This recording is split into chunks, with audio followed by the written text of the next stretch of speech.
Hello friends, welcome to my YouTube channel Richa जेस classes में आप सभी लोगों का स्वागत है। तो अभी क्या है कि ठंड बढ़ रही है, ठंड बहुत बढ़ रही है। भारत के कई हिस्सों में क्या हो रही है, बारिश हो रही है, जिसके कारण ठंड बढ़ती जा रही है। लेकिन हमें क्या करना है, हमें तो पढ़ाई भी करनी है ना। तो चलिए, आज की जो मेरी क्लास होगी वो करंट अफेयर की क्लास होगी।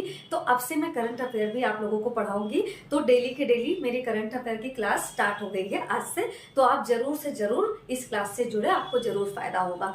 तो चलिए देखते हैं, 7 दिसंबर 2023 जो कि आज की डेट है। तो आज से मेरी क्लास है करंट अफेयर्स की। तो पहला क्वेश्चन जो है वो ये है, सिपरी की वैश्विक 100 हथियार उत्पादक कंपनियों की सूची में भारत के किस कंपनी को शामिल किया गया है। फिर से क्वेश्चन देख लीजिए, सिपरी की वैश्विक 100 हथियार उत्पादक कंपनियों की सूची में भारत के किस कंपनी को शामिल किया गया है। ठीक है, आपका ऑप्शन नंबर ए है हिंदुस्तान एरोनॉटिक्स लिमिटेड यानी HAL। ऑप्शन नंबर बी है भारत इलेक्ट्रॉनिक्स लिमिटेड यानी BEL। आपका ऑप्शन नंबर सी है मझगांव डॉक्स। ठीक है, या आपका उपर्युक्त सभी, या ऑप्शन नंबर डी है। बताइए कौन सा होगा सही जवाब, कौन सा होगा सही जवाब। कहीं आप अपने ऑल टाइम फेवरेट ऑप्शन की ओर तो नहीं जाना चाहते हैं? अगर आप अपने all time favourite option number D की ओर जाना चाहते हैं तो जा सकते हैं, लेकिन ध्यान रखिएगा कि ऑलवेज राइट नहीं होता। कभी कभी ऑप्शन डी आपका ऑल टाइम फेवरेट ऑप्शन भी आपको धोखा दे सकता है। तो सोच समझ के जवाब दीजिएगा। बताइए, सोच समझ के जवाब दीजिए। तो जी हाँ, आप बिल्कुल सही हैं। आपका all time favourite option D ही सही होगा।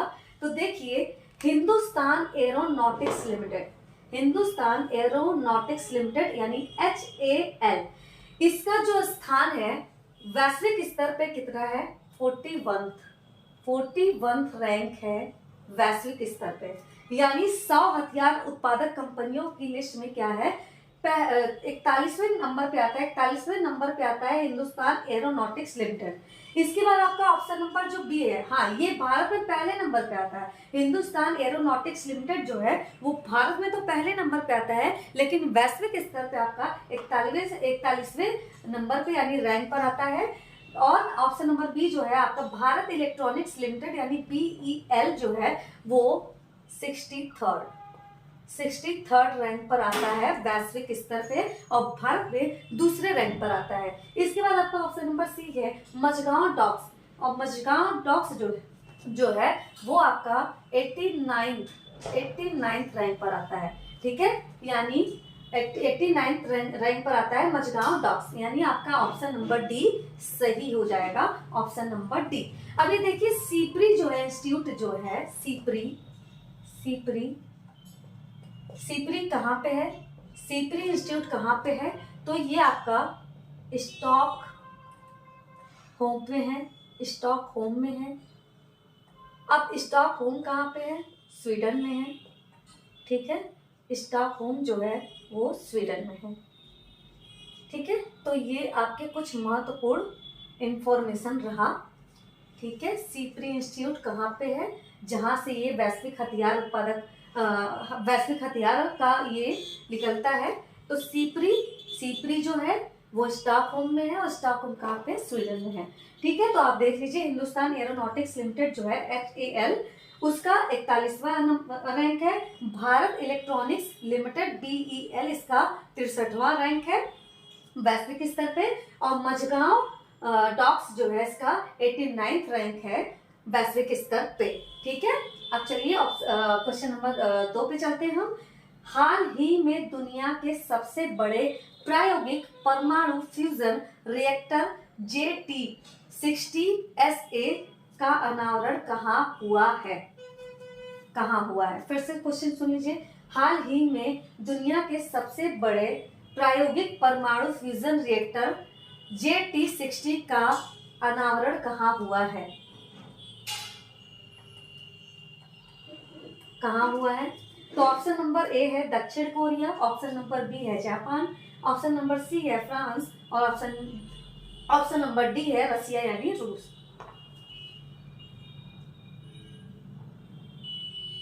हाँ, एक चीज और देख लीजिए कि सिपरी वैश्विक 100 हथियार उत्पादक कंपनियों की सूची में पहले रैंक पे कौन है। आपने देख लिया कि कौन भारत की कौन कौन सी कंपनियां कौन से रैंक पे हैं, तो पहले रैंक पे कौन है ये भी जरूरी है जानना। तो हम देख लेते हैं यहाँ पे फर्स्ट जो रैंक है वो किसकी है,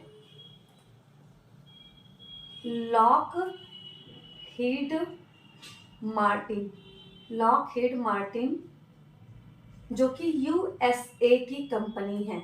लॉकहीड मार्टिन जो कि यूएसए की कंपनी है। आपको पता होना चाहिए कि भाई हथियारों के मामले में यूएसए यानी अमेरिका तो नंबर 1 पे रहता ही है हमेशा, तो कैसे उसको नंबर 1 की रैंक नहीं मिलेगी, तो मिलना ही है। तो देख लीजिए अमेरिका की जो कंपनी है लॉकहीड मार्टिन को नंबर 1 रैंक पे रखा गया है। ठीक है, अब देखते हैं क्वेश्चन नंबर 2। हाल ही में दुनिया के सबसे बड़े प्रायोगिक परमाणु फ्यूजन रिएक्टर ZT60SA का अनावरण कहाँ हुआ है, तो कहाँ हुआ है, जापान में। कहाँ पे हुआ है, जापान में। अब आप देख लीजिए जेटी से आप यहाँ पे जापान देख सकते हैं, जापान, जेटी से जापान देख सकते हैं। इसी का ZT60SA का अनावरण हुआ है प्रायोगिक परमाणु फ्यूजन में। अब देखिए जापान की बात हो गई, तो जापान की जो राजधानी है,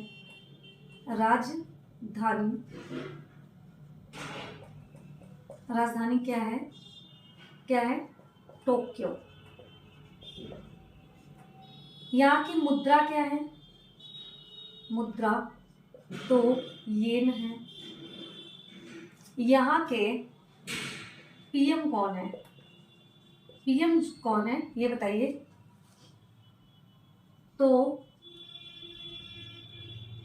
फूमियो किसिदो।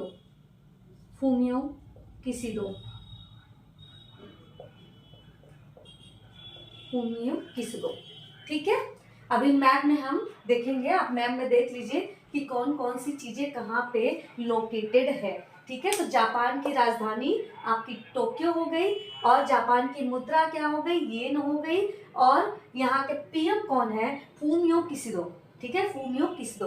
तो ये रही आपके कुछ महत्वपूर्ण इंफॉर्मेशन। अब ऑप्शन नंबर 3 हम देखेंगे। ऑप्शन नंबर 3 में क्या है, क्वेश्चन नंबर 3 देखेंगे। तो क्वेश्चन नंबर 3 में क्या है, हाल ही में मिस्र के रिमोट सेंसिंग उपग्रह यानी मिस्र 2 किसने लॉन्च किया है, मिस्र सैट 2 किसने लॉन्च किया है। मैं फिर से क्वेश्चन पढ़ देती हूँ। हाल ही में मिस्र के रिमोट सेंसिंग उपग्रह मिस्र सैट 2 किसने लॉन्च किया है, तो किसने लॉन्च किया है, आपका ऑप्शन नंबर ए है चाइना, ऑप्शन नंबर बी है भारत, और ऑप्शन नंबर सी है यूएसए, और ऑप्शन नंबर डी है ब्रिटेन। बताइए किसने लॉन्च किया है, मिस्र सैट 2 किसने लॉन्च किया है। तो जैसा कि आपको क्वेश्चन से ही पता चल जा रहा है, मिस्र सैट 2 यानी ये जो सैटेलाइट है ये आपकी मिस्र की है। ये जो सैटेलाइट है ये आपकी मिस्र की है, और इसे लॉन्च करने वाला देश कौन सा है, तो आपका इसे लॉन्च करने वाला जो देश है वो चाइना है।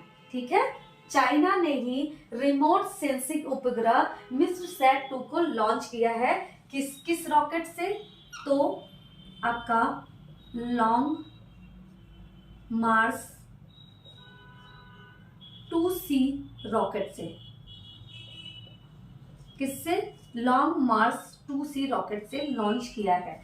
ठीक है, तो मिस्र सैट 2 जो सैटेलाइट लॉन्च हुआ है वो किस रॉकेट से हुआ है, तो लॉन्ग मार्स 2C रॉकेट से इसे लॉन्च किया गया है। और किसने लॉन्च किया है, तो चाइना ने लॉन्च किया है। तो चलिए हम देखते हैं चाइना, चीन, मैप में देखेंगे चाइना। तो चीन की राजधानी क्या है, राजधानी, इसकी मुद्रा क्या है, मुद्रा क्या है, और नदी के बारे में बताइए आप, नदी,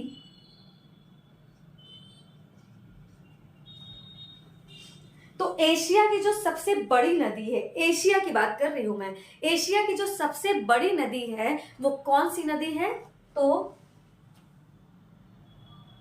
यांगटीसी, यांगटीसी नदी, यांगटीसी नदी जो कि एशिया की सबसे बड़ी, एशिया की सबसे बड़ी, जगह बड़ा कम पड़ जाता है भाई यहाँ पे, एशिया की सबसे बड़ी नदी। ठीक है, तो चलिए देखिए, राजधानी क्या हो गई? बीजिंग हो गई। बीजिंग क्या है? राजधानी है ना, बीजिंग, बीजिंग राजधानी है। और मुद्रा क्या है? युआन, युआन क्या है? मुद्रा है। तो क्वेश्चन नंबर 4 पे हम आगे बढ़ते हुए चलते हैं। क्वेश्चन नंबर 4 क्या है? हाल ही में मंगल ग्रह पर मार्स रोवर मिशन की कमान संभालने वाली पहली भारतीय महिला कौन है? ठीक है, फिर से क्वेश्चन रिपीट करती हूँ। हाल ही में मंगल ग्रह पर मार्स रोवर मिशन की कमान संभालने वाली पहली भारतीय महिला कौन है? तो बताइए, पहली भारतीय महिला वो कौन है जो कि मंगल ग्रह पर मार्स रोवर मिशन की कमान संभाल रही है? तो आपका ऑप्शन नंबर ए है प्रेरणा देवस्थली, ऑप्शन नंबर बी है Shalija Dhami, option number C है कंचन देवी और ऑप्शन नंबर डी है डॉक्टर अक्षरा कृष्णमूर्ति। तो बताइए कौन सा ऑप्शन सही होगा? कौन है वो जो कि मार्स, मंगल ग्रह पर मार्स रोवर मिशन की कमान संभालने वाली पहली भारतीय महिला है? बताइए, दीजिए जल्दी जवाब दीजिए, कौन है वो? तो वो है डॉक्टर अक्षरा कृष्णमूर्ति। ठीक है, यही पहली भारतीय महिला है जो कि मंगल ग्रह पर मार्स रोवर मिशन की कमान संभाल रही हैं। ठीक है, और ये जो मार्स रोवर मिशन है इसे लॉन्च किसने किया है? लॉन्च किसने किया है? तो नासा ने, नासा ने जो कि यूएसए की है, नासा यूएसए की है। इसने ही क्या किया है? मार्स रोवर मिशन की कमान किसे दी है? तो भारतीय डॉक्टर अक्षरा कृष्णमूर्ति को। ठीक है, अब ये जो रोवर है, रोवर जो है, रोवर उसका नाम क्या दिया गया है? जो कि क्या नाम दिया गया है आपका? क्या नाम दिया गया है? हाँ, परसीवरेंस।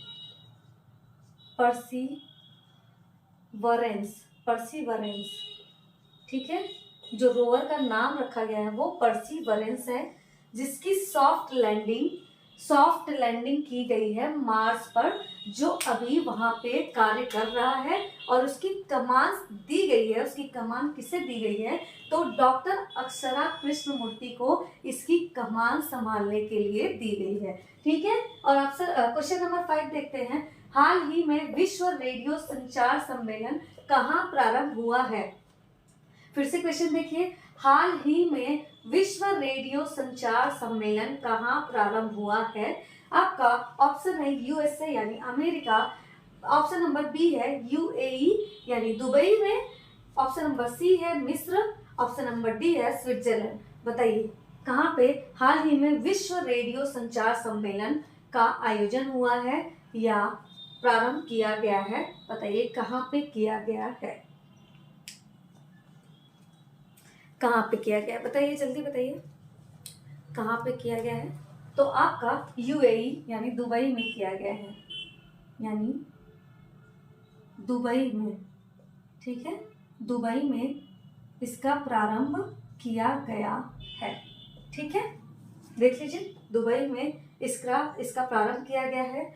अब इसकी जो विश्व रेडियो संचार जो है, इसकी स्थापना कब की गई या किसने की है? पहले देख लेते हैं। तो ITU, ठीक है, ITU यानी इंटरनेशनल टेलीकॉम यूनियन ने, इंटरनेशनल टेलीकॉम यूनियन ने की है। और इसकी स्थापना कब हुई थी? तो स्थापना तो हम बाद में देखेंगे, पहले ये देखेंगे कि पहला विश्व रेडियो सम्मेलन जो है, पहला विश्व रेडियो सम्मेलन जो है पहला विश्व रेडियो सम्मेलन जो है वो आपका कहाँ पे हुआ था? तो आपका जिनेवा में हुआ था, जिनेवा में हुआ था। और कब हुआ था? 1995 में हुआ था। ठीक है, पहला जो विश्व रेडियो संचार सम्मेलन था उसका आयोजन सबसे पहले जिनेवा में हुआ था। और कब हुआ था? 1995 में। ठीक है, और आईटीयू की जो स्थापना हुई थी, आईटीयू की जो स्थापना हुई थी वो आपका कब हुआ था? 1865 ईस्वी में हुआ था। कब? 1865 ईस्वी में आपका आईटीयू यानी इंटरनेशनल टेलीकॉम यूनियन की स्थापना 1865 में हुआ था। और कहाँ पे हुआ था? जिनेवा में ही हुआ था, जिनेवा में ही हुआ था। जिनेवा कहाँ पे है? स्विट्जरलैंड में। कहाँ पे है? स्विट्जरलैंड में। और इसका जो प्रथम आयोजन होता है, विश्व रेडियो संचार सम्मेलन का जो प्रथम आयोजन होता है वो आपका जिनेवा में होता है। और कब होता है? 1995 में होता है। ठीक है, 1995 में होता है। ठीक है, और जो दुबई में हुआ है वो 2023 में हुआ है। ठीक है, 2023 में दुबई में किया गया है। ठीक है, चलिए आपकी ये कुछ महत्वपूर्ण इंफॉर्मेशन रही। अब हम देखते हैं क्वेश्चन नंबर 6। हाल ही में तालिबान संचालित अफगान सरकार को औपचारिक मान्यता देने वाला पहला देश कौन सा है? हाल ही में तालिबान संचालित अफगान सरकार को औपचारिक मान्यता देने वाला पहला देश कौन सा है? बताइए, बताइए कौन सा वो पहला देश है जो कि अफगान सरकार को तालिबान संचालित अफगान सरकार को औपचारिक यानी ऑफिशियल मान्यता दिया है या दिया? बताइए। तो वो कोई और नहीं चीन है। ठीक है, कोई और नहीं चीन है। चाचा चीन अपनी हरकतों से कहाँ बाज आने वाले हैं क्या? चाचा चीन अपनी हरकतों से बाज नहीं आने वाले हैं। चमगादड़ खाएंगे पाकिस्तान जाएंगे, है ना? तो चलिए देखते हैं, मैप में देखेंगे कि कहाँ पे है चाइना और कहाँ पे है पाकिस्तान और कहाँ पे है भारत और कहाँ पे है अफगानिस्तान। ठीक है, तो हम पहले हम देख लेते हैं अफगानिस्तान की राजधानी। अफगानिस्तान की राजधानी क्या है?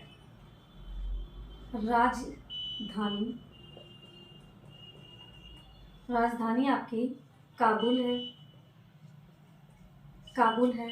अब हुआ ये कि तालिबान के बारे में आपने सुना होगा कि तालिबान एक आतंकवादी संगठन को संचालित करता है या उसकी गतिविधि आतंकवादी वाली है। और उसको क्या किया है 2021 में क्या हुआ है कि तालिबानियों ने क्या किया है, अफगानिस्तान पर कब्जा कर लिया है 2021 में। और वहां पे कब्जा करने के बाद अपनी सरकार अपनी शासन का संचालन कर रहे हैं। ठीक है, और उसको ऑफिशियल मान्यता दे दिया है चाचा चीन ने क्या किया है, ऑफिशियल मान्यता दे दिया है। उन्होंने ये मान लिया है, ये कह दिया है कि तालिबान ही असली हकदार है अफगानिस्तान में शासन करने का। तो ये है चीन की असलियत। चलिए नेक्स्ट देखते हैं कि क्वेश्चन नंबर 7 देखते हैं। तेलंगाना के नए मुख्यमंत्री कौन है? तेलंगाना के नए मुख्यमंत्री कौन है? आपको इसका जवाब देना है। ऑप्शन नंबर ए है Ramanna Reddy, option number B है KC Venugopal, option number C है अनुमुला रेवंत रेड्डी और ऑप्शन नंबर डी है मल्लिकार्जुन खड़गे। बताइए क्या होगा इसका जवाब? मार्क बहुत कम चलने लगा।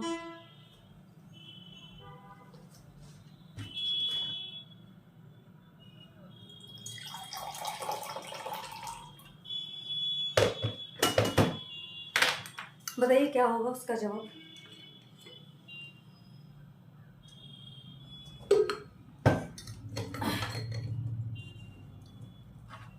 तो आजकल क्या है कि चुनावी मौसम है ना, चुनावी मौसम है तो आपको हर दिन कुछ न कुछ चुनाव के मुद्दे देखने को मिलेंगे। तो रमन्ना रेड्डी जो है, रमन्ना रेड्डी तेलंगाना के नए मुख्यमंत्री बने हैं। ठीक है, नए मुख्यमंत्री बने हैं। तेलंगाना के बारे में हम देखते हैं। तेलंगाना जो कि 2014 में एपी यानी आंध्र प्रदेश से अलग हुआ है ना। तेलंगाना 2014 में क्या हुआ, आंध्र प्रदेश से अलग हो गया और ये 29वां राज्य बना। अलग होकर ये 29वां राज्य बना। ठीक है, और आंध्र प्रदेश जो है, आंध्र प्रदेश क्वेश्चन कभी पूछता है कि भाषाई आधार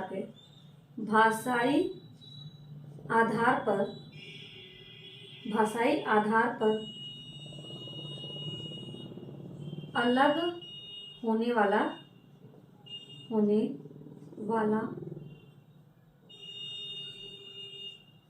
राज्य। ठीक है, तो तेलंगाना में क्या हुआ है, कांग्रेस की सरकार बनी है। कांग्रेस की सरकार बनी है।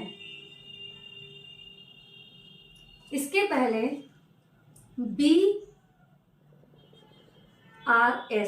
बीआरएस की सरकार थी। ठीक है, 2014 से लेके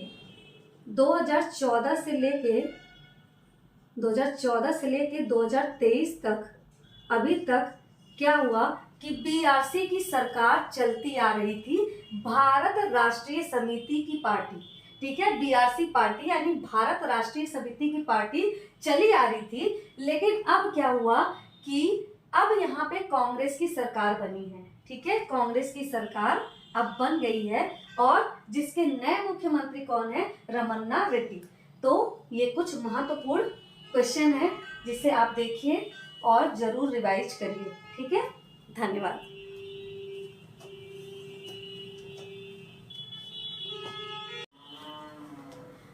तो हम क्वेश्चन नंबर 8 देखते हैं। तो क्वेश्चन नंबर 8 में क्या है, हाल ही में पहला एशियाई रेंजर फोरम कहाँ आयोजित हुआ है।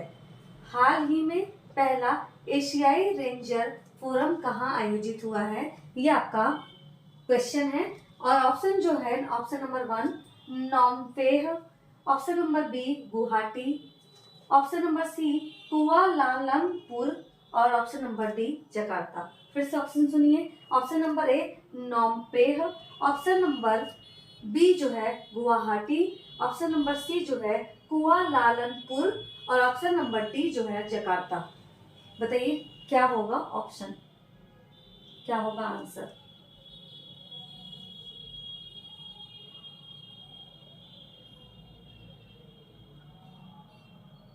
तो कहाँ पे हुआ है, गुवाहाटी में, जो कि असम में है। ठीक है, असम में। ठीक है, तो पहला एशियाई रेंजर फोरम जो है ये किसके लिए है, जो वनों के सच्चे संरक्षक होते हैं। ठीक है, वनों के सच्चे संरक्षक जो होते हैं, सच्चे संरक्षक जो होते हैं उन्हें क्या कहा जाता है, रेंजर। रेंजर किसे कहा जाता है, रेंजर साइकिल को नहीं कहा जाता, रेंजर कहा जाता है जो वनों के सच्चे संरक्षक होते हैं, जो वन का संरक्षण करते हैं। ठीक है, तो एशियाई रेंजर फोरम में ही क्या होता है आपका,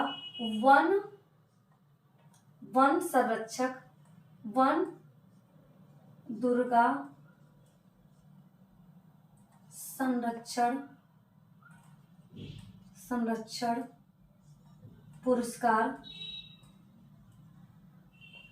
पुरस्कार का भी आयोजन किया जाता है, जिसमें आपका गुजरात, मेघालय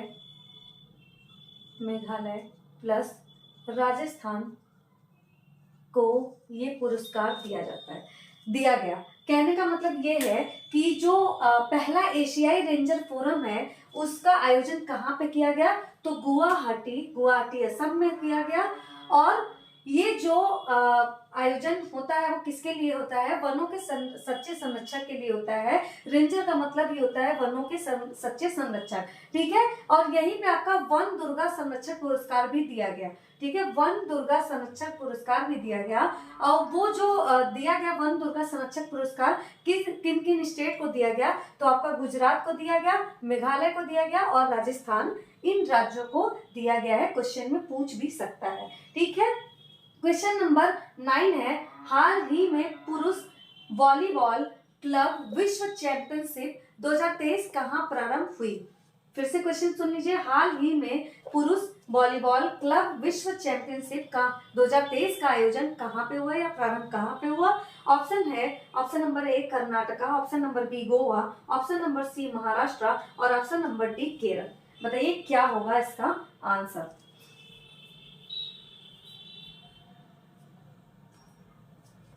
क्या होगा इसका आंसर बताइए? तो इसका आंसर होगा कर्नाटका, ठीक है। तो जो पुरुष वॉलीबॉल क्लब विश्व चैंपियनशिप 2023 है उसका आयोजन, मार्कर बहुत खराब चल रहा है, तो इसका आयोजन कहां पे हुआ? बेंगलोर में, बेंगलोर में हुआ, ठीक है। स्टेडियम कौन सा था? स्टेडियम जिस स्टेडियम में हुआ उसका नाम है कोरामंगला, कोरामंगला। तो ये जो वॉलीबॉल क्लब विश्व चैंपियनशिप है इसका जो आयोजन हुआ बेंगलोर में हुआ, बेंगलोर में हुआ, ठीक है। और किस स्टेडियम में किया गया? कोरामंगला। और कुल कितनी थी? कुल 6 टीम थी, 6 टीमों ने भाग लिया। अब भारत की जो टीम थी, भारत की किस टीम ने भाग लिया? तो भारत की, मार्कर बहुत परेशान कर रहा है, अहमदाबाद डिफेंडर्स,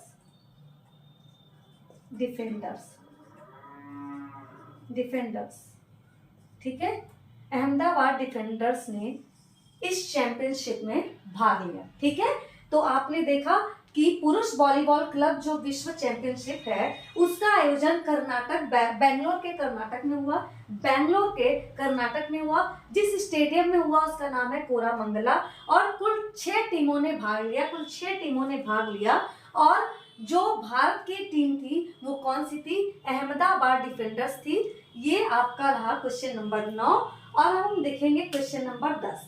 तो क्वेश्चन नंबर 10 जो है, हाल ही में डॉक्टर भीमराव अंबेडकर का 67वां 67th, ओफो ये मार्कर तो बहुत खराब है। तो 67th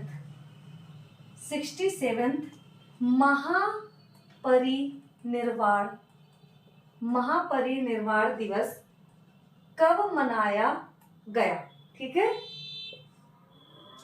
तो क्वेश्चन फिर से सुनते हैं। हाल ही में डॉक्टर भीमराव अंबेडकर का 67वां या 67th महापरिनिर्वाण दिवस कब मनाया गया? आपका ऑप्शन है, ऑप्शन नंबर ए 3 दिसंबर, ऑप्शन नंबर बी 4 दिसंबर, ऑप्शन नंबर सी 5 दिसंबर और ऑप्शन नंबर डी 6 दिसंबर। बताइए कब मनाया गया? तो हम देख लेते हैं कि भीमराव अंबेडकर जी का जन्म कब होता है। तो 14 अप्रैल 1891 में जन्म होता है। कहाँ पे होता है? महू एमपी महार जाति में। महू एमपी महार जाति में इनका क्या होता है? जन्म होता है। इनकी मृत्यु जो होती है 6 दिसंबर 1956 में होती है। ठीक है, और आप सोचेंगे कि महापरिनिर्वाण क्यों लिखा गया है? तो महापरिनिर्वाण जो लिखा गया है वो इसलिए लिखा गया है कि भीमराव अंबेडकर अपने जीवन के अंतिम समय में बौद्ध धर्म को अपनाए थे। ठीक है, अपने जीवन के अंतिम दिनों में इन्होंने बौद्ध धर्म को अपनाया था। और बौद्ध धर्म में मृत्यु के बाद को महापरिनिर्वाण की संज्ञा दी जाती है। इसी वजह से इनके निधन को महापरिनिर्वाण दिवस के रूप में जाना जाता है या महापरिनिर्वाण कहा जाता है। ठीक है, आपको समझ में आ गया। इसके बाद हम सभा देखते हैं। ठीक है, सभा देखते हैं। बहिष्कृत, इन्होंने जिन सभाओं की स्थापना की, बहिष्कृत हित कारिणी सभा,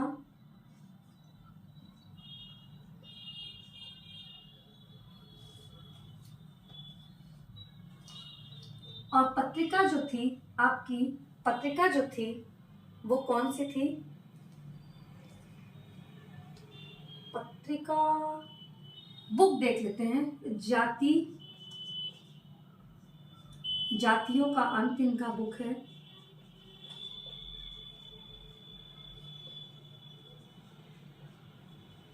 जातियों का अंत क्या है, इनके बुक का नाम है।